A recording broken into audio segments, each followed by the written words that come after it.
Perkenalkan, nama saya Yosef Arya Larita. Di sini saya menjelaskan tentang menangani korupsi. Yang pertama, transparansi dan akuntabilitas. Yang kedua, pendidikan dan kesadaran. Yang ketiga, reformasi hukum. Yang keempat, pemanfaatan dan teknologi. Yang kelima, partisipasi publik. Yang keenam, pembinaan SDM. Yang ketujuh, etika organisasi. Yang kedelapan, peran keluarga dan lingkungan sosial. Yang terakhir, bersyukur. Terima kasih. Ciri-ciri korupsi. 1. Suatu pengkhianatan terhadap kepercayaan. 2.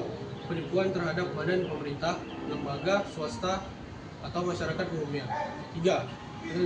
Dengan sengaja melalaikan kepentingan umum demi kepentingan khusus. 4. Dilakukan dengan rahasia. Akibat dari korupsi: 1. Kerugian negara. 2. Pelayanan publik yang buruk. 3. Penegakan hukum yang terhambat. 4. Kepercayaan masyarakat yang menurun. 5. Kualitas lingkungan yang menurun. 6. Pertahanan dan keamanan yang lemah. 7. Infrastruktur yang berkualitas rendah. 8. Pendapatan negara dari pajak yang menurun. Nama saya Pensus Rekia Purba.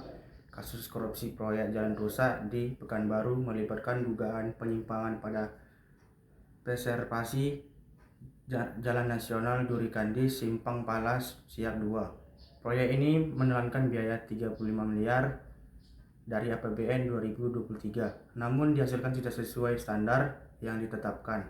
Jalan baru saja selesai dikerjakan mengalami kerusakan, termasuk lubang dan kecelakaan yang membahayakan pengguna jalan. Digunakan proyek bekerja asal-asalan tanpa mengikuti spesifikasi teknis tercantum dalam kontrak kerja.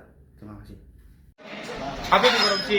Korupsi adalah tindakan yang menutupi kekuasaan, wewenang atau jabatan untuk memperoleh keuntungan pribadi atau kelompok secara tidak sah yang merugikan kepentingan publik atau suatu negara. Biasanya korupsi ini dilakukan oleh orang-orang yang tidak bertanggung jawab. Nama saya Rafael Billy, saya akan menjelaskan tentang kasus korupsi yang berada di Pekanbaru.